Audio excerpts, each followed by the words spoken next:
tal amigos? Gracias por estar con nosotros una vez más en Ciencia Vital, este espacio que la Universidad Autónoma de Ciudad Juárez ha creado para que se entere usted de qué es lo que hacen nuestros investigadores y de qué forma tiene que ver con la vida cotidiana de nuestra ciudad, principalmente y después del estado, incluso del país. El día de hoy recibo con mucho gusto al doctor Jonathan Torres. Él viene a hablar con nosotros acerca de aguas residuales, de un tipo de aguas residuales, aquellas que están contaminadas con un colorante en particular. Y antes de entrar a detalles, pues le doy la bienvenida al doctor. Gracias, doctor. Gracias a ustedes por la invitación.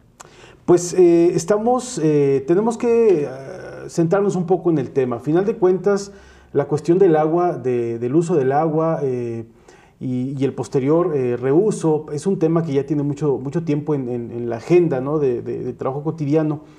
Y en buena medida pues se ha avanzado mucho en el asunto de que el agua, una vez que se utiliza la primera vez, pues después se recicla, ¿no? Se reusa. Y bueno, de ahí surge el término de aguas residuales, que es de lo que vamos a hablar ahorita. Y particularmente estaremos hablando de las aguas residuales que provienen de la industria de los colorantes. Explíquenos un poco a qué se refiere este término. Bueno, en general, cuando nosotros tenemos aguas residuales, quiere decir que son aguas que ya están contaminadas, tienen cierto tipo de contaminantes presentes. Todas estas aguas que se contaminan vienen generalmente de los hogares, de industrias, de mercados, de todo tipo de establecimientos que consumen agua. Entonces, todas estas aguas llegan a unas plantas de tratamiento. Generalmente las plantas de tratamiento tienen diversos métodos para eliminar diferentes contaminantes, desde los más grandes, como pueden ser piedras, tierra, hasta otros más específicos en los cuales existen reactores biológicos en los cuales las bacterias van a degradar la materia orgánica y van a eliminar la mayor parte de esos contaminantes. Sin embargo, con el agua que es tratada, muchas veces los colorantes, que es el tema de hoy, son unas moléculas orgánicas que es muy difícil de degradar. Los mismos microorganismos no tienen la capacidad de eliminar o de comerse esas moléculas que son potencialmente tóxicas también para ellos. Entonces, aunque el agua es tratada, esta agua sigue saliendo con una ligera coloración al cuerpo de agua receptor. Entonces, es por eso que es importante también tratar este último remanente que queda en las aguas que previamente son tratadas. Antes de irnos más al tema y particularmente al estudio que realizaron, en el que usted estuvo involucrado, me gustaría hacer una pregunta que hace mucho tiempo yo tengo y que espero que al auditorio le parezca interesante también. ¿Es posible que el agua contaminada o el agua residual pueda en algún momento volverse potable o no?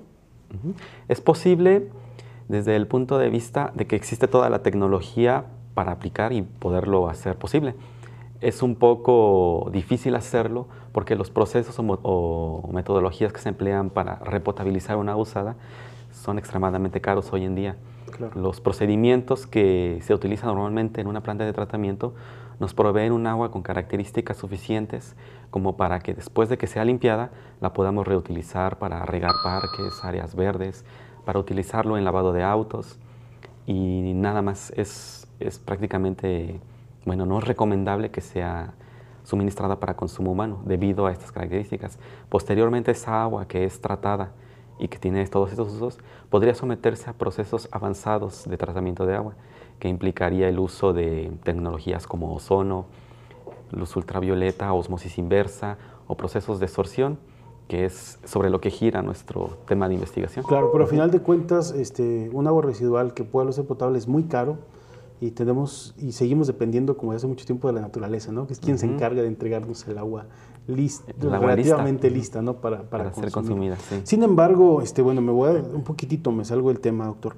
Sin embargo, incluso el agua que se extrae de manantiales naturales, etcétera, aún esa se mete a unos sistemas, ¿no? de purificación, lo que usted decía ahorita, osmosis inversa o luz ultravioleta, etcétera. Sí, exactamente. Cuando nosotros recibimos el agua potable en nuestras casas, recibimos el agua potable que generalmente viene de los cuerpos de agua subterráneo. En el caso de ciudades como en la que vivimos, nosotros recibimos el agua de un cuerpo de agua subterráneo, pero cuando la sacan de ahí, el agua necesita ciertos tipos de procesos de tratamiento. Es limpia porque se encuentra en una zona reservada, no se encuentra en contacto con el ambiente normal. Entonces, el único proceso que requiere esa agua son generalmente cloración, en algunos casos filtración. Son procesos relativamente sencillos porque el agua subterránea siempre viene generalmente con muy buenas características de calidad. Y esto que vemos entonces en la mayoría de los botecitos que venden y que dice purificada con ósmosis inversa y carbono activado y no sé qué tantas cosas, ¿realmente nada más es como para encarecer el agua?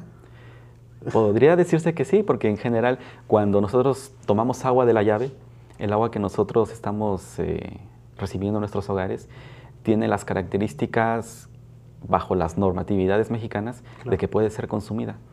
Ya todas estas aguas embotelladas tienen un proceso extra.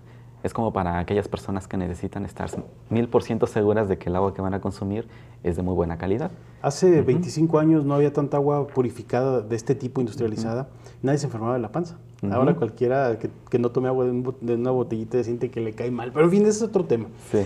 Ahorita estamos hablando solamente de esta agua que tiene problemas, bueno, por así decirlo, y que proviene de industrias con colorantes, sobre todo alimentos, textiles, de este tipo, ¿no? Y particularmente un colorante. Amplíenos un poco en este sentido. Sí, en este caso nosotros nos estamos enfocando en un tipo de colorante que se llama tartrazina o comúnmente llamado amarillo número 5. Entonces este colorante es ampliamente utilizado en toda la industria de la alimentación, lo utilizan como colorante para los alimentos, para los caramelos, para las bebidas. El color amarillo que tiene la mantequilla o la margarina es debido al amarillo número 5 o tartrazina. ¿De dónde se obtiene esta tartrazina? Bueno, estos colorantes son colorantes orgánicos que tienen una estructura muy compleja. Se caracterizan porque tienen en su estructura química un doble enlace unido con un nitrógeno, pero eso ya es de manera muy química orgánica. Pero en general son los colorantes más utilizados tanto en la industria alimentaria como en la textil. Son colorantes que son muy buenos porque tienen un efecto de atracción inmediato sobre los tejidos en los textiles y son muy afines por los alimentos. Aparte de que se ha demostrado que no causan mucho efecto sobre la salud del ser humano, aunque se han hecho investigaciones donde se ha visto que cierto tipo de colorantes pueden provocar alergias, principalmente en los niños pequeños. Sí, hay esas posibilidades de efectos nocivos entonces por el uso de los colorantes. Sí. ¿Qué ocurre? Bueno, vamos a ir a un corte primero antes de continuar. Y hay una palabra que me llamó mucho la atención, que de hecho al principio pensé que podía estar mal, pero me di cuenta que no, es la palabra adsorción, que no es igual a absorción. Exacto. ¿Cuál es la diferencia en este caso, doctor? En este caso lo podemos poner desde un punto de vista práctico. La absorción con B es como cuando nosotros ingerimos un pastel. Tenemos un pastel y nos lo comemos, lo absorbemos a nuestro organismo. Por el contrario, la adsorción con D es como si tuviéramos el pastel y lo recibiéramos solo en la cara. Embarrado. O sea, embarrado, solo se queda fijo a la superficie y no entra, no es absorbido, solo es absorbido. Esa parte la quise comentar porque a final de cuentas en lo que se basa en buena medida lo que vamos a hablar a continuación en el programa de Ciencia Vital. Vamos a nuestro primer corte y ya volvemos. Estamos hablando de tratamiento de aguas residuales con algo muy interesante, con cáscara de nuez. Ya volvemos.